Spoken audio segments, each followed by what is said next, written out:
Poetry. Poetry. Oh.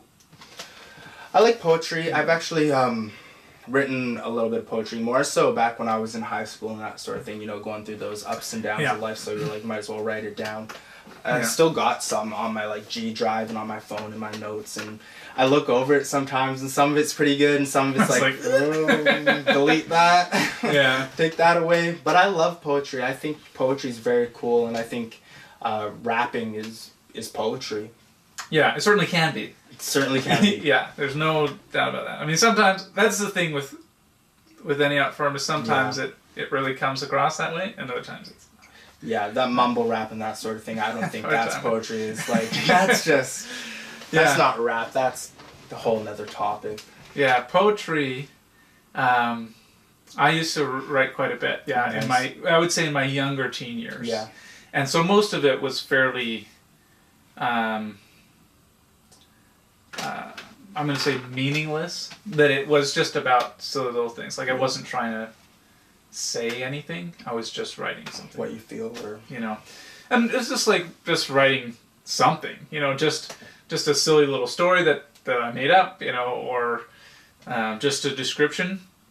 Like that's a lot of the writing that I would do, was just sort of describing things, if that makes sense. Yeah. And so just trying to describe things from either a very specific viewpoint or a really, really vague viewpoint, you know, just going down, these are all the very specific details about this thing, or this is what it would look like if you had a piece of gauze over your eyes, you know, and this is what you were looking at. That's pretty cool, actually. So, yeah, that's the kind of poetry that I wrote. I don't know if it was any good, particularly, like, I enjoyed writing it. Yeah. And I never really did anything with it, and I don't try to pursue it now. But... You're not a poet? I'm not a poet! What? But I think having those poetry skills that we learn in school, or they attempt to teach you in school... Yeah, they try. Help in other things. Like, while it's doing stand-up comedy, having that poetry... I'm not... A background is what I want to say, but it's not really. But having that poetry foundation helps to organize words in a way that everything can flow, and then the punch in a joke is very similar to the punch in a poem, right? Yeah. That you want to have things sort of lead up to where you're going, right? In a poem, it's important to have kind of a tone and a flow, and here's the band in the poem. This is where I'm trying to get your attention, and it's the same exact thing in a joke. It's flow. It can be different. Like you don't need to have rhythm in the same way, but it's still the fundamentals are the same. Your goal is probably different, but it's similar. Yeah, I agree. I like rhyming poetry just because I find it super, super easy, and I'm just one of those cliche classic people that cat hat Dr. Seuss, genius. Genius. Well, rhyming poetry is fun to read. It is pretty fun. Yeah. It is pretty fun. And it's kind of like a kid kind of imagination. Like, it kind of pulls you in a little bit more. Kind of like a song almost. Yeah. Yeah, you get that. Yeah. And songs, almost all songs have poetry elements in them. Again, it's one of those things that you can write a song with no poetry in it, but most of them have it. Yeah. Right? Because they have that same kind of flow. That flow. That flow and that tone. Yeah. Yeah, so I don't think you could escape poetry. You know, it's all around you everywhere. Yeah, absolutely. Absolutely. Yeah. Yeah, it's one of those things that's very fun to write, but I feel like it's not one of my priorities. Like, I'd rather write a novel than a poetry book. Unless, like, I get really moody or something and I'm like, really into the emotions and I can pour my soul out, then I'm going to get a poetry book out and it's going to be a bestseller. But, but besides that, all my rhyming and poetry is going to be in children's books.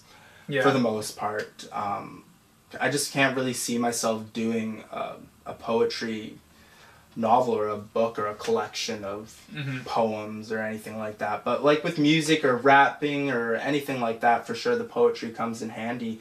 And sometimes you can remember some of the old poems you wrote and you're like, oh, I should probably put this line into the freestyle or song or whatever it is.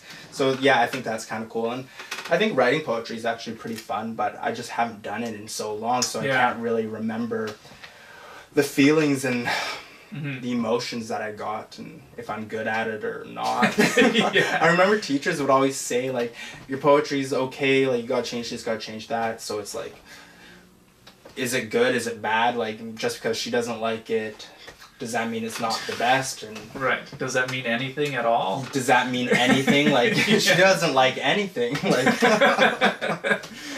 yeah, that's one of the hard things with, like, say, English class. English, yeah. And where poetry is, right? Yeah. Is it so subjective that it's hard to know, like...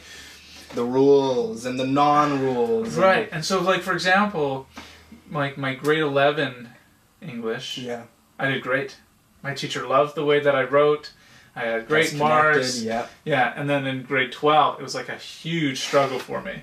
Because we didn't connect the same way, and so he wasn't into the way that I wrote, and it was just like, just struggling trying to write through it. If you don't connect, it makes it that much harder to get a quality product out, or just to like learn something, I find. Yeah. Because you got to be on that same sort of level. Like, even though a teacher is a teacher is a person nonetheless, and you got to have those kind of chemicals balancing each other. And particularly in this subjective fields, right? Any of the arts, say. Whereas in math or whatever, as long as you're not doing reports, if you're just doing math is math because the answer is the answer. It's going to be right or it's going to be wrong.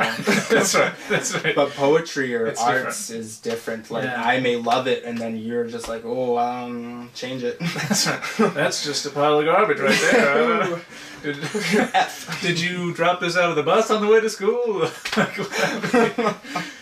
Yeah. So it's one of those hard things. Yeah. Well, and the thing too, that if you look at, I'm going to say, famous art. Or stuff that ends up being really popular, it's like, this doesn't, like, if you brought this to an art class, you would fail. Like, you'd be this laughed is a failure. This is a failure project. Like, this is almost like an incomplete. Like, you didn't even do. This isn't even art. Like, it's half-assed. It's not even a thing. Yeah, and yet there it is, millions of dollars later, and because what is art? Art is just whatever you kind of identify with, I guess you could say. Like, you got abstract art, and you got, like, the Mona Lisa, and there's so many different variations of art. Yeah, I like to think of, I have this imaginary construct in my mind of trying to judge art, and so what you do is you put this piece of art in a room with nothing else in there, just nothing, and you have someone come in, and they just have to stay in there with just the art, and nothing else except you, like, give them, like, a Snickers bar. Nice. Okay, and they eat the Snickers bar, and then they have this wrapper left behind. Yeah. And what do they do with it? If they put it on or in the art, it's not art. It's just garbage. If they don't, if they respect it, then it's art. Oh. But if only there was such a simple test as that. Just a simple little test. Like, man, yeah, this one's art, that one's not.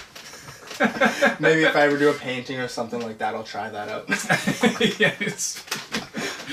Yeah, art's a tricky thing to define. I think really, though, art is, whether something is art or not comes from who created it. Yeah. Right? It's completely 100% the artist who decides if it's art or not. And for me, something to be art, it has to have some emotional investment by the artist.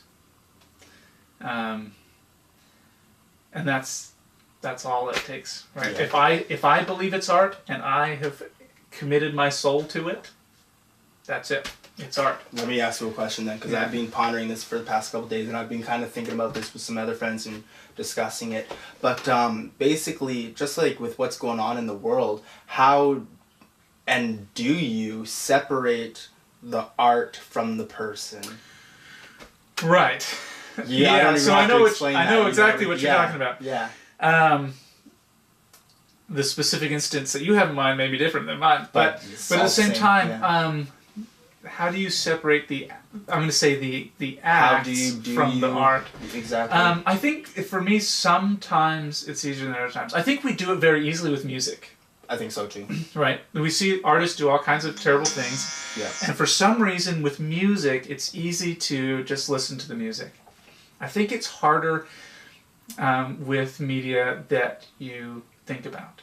Mm-hmm. You know, because like if you're really listening to music and thinking about the lyrics and stuff, then the artist behind it can kind of creep in on that. Yeah. But a lot of times when we listen to music, it's just kind of there. Yeah, we're just listening. We're just listening to the music and not the artist. Yeah, you're grooving. You're right? Not like. Or say you're listening to stand-up comedy, or you're watching a movie, or you're watching a politician even, or whatever. It's different because those things are trying to make you think about something. Yeah. And as soon as you're trying to think about something, then you go, well, who is saying it? Because that makes a huge difference. It does. Right? In like. You could have Seinfeld, who's a great comedian, and as far as we know, has done none of those bad things. Yeah, 100%. And he can tell his jokes very, very well. Yeah. But there's other jokes that he just wouldn't be able to do. Yeah. Right? And it's because of who he is and the way he tells things. And so it's like, then you have someone else, those who shall remain unnamed at this time perhaps, that when the way they tell jokes is a specific way, and that connects to who they are and who you see them as, and so it can be difficult. So sometimes I think you can do it, other times you can't. Yeah. The thing is too is even say with Bill Cosby, for example, he's one of the, as I see it, greatest comedians of all time, right? And obviously, even though he hasn't been convicted in court, it seems apparent he's done some bad things. He still has funny jokes to me. Yeah. I can still hear jokes that he's done and think they're funny. And they can still pop in my head, and I still think they're funny. Would I go to one of his shows? Not that he's ever going to do a show again. Yeah, but I probably wouldn't. Yeah. You know? Would I go out and buy one of his albums? Probably not. Yeah. Would I listen to some of the stuff I already have? I do. There's definitely a difference between those things. Appreciating the work and kind of like taking little bits and pieces from it and putting money into the work and it's kind of supporting the person. Supporting, exactly. There's definitely differences. Yeah. But that's a great answer. I was super curious about that one. Yeah. It's always been pondering just like with what's going on and stuff, so it's like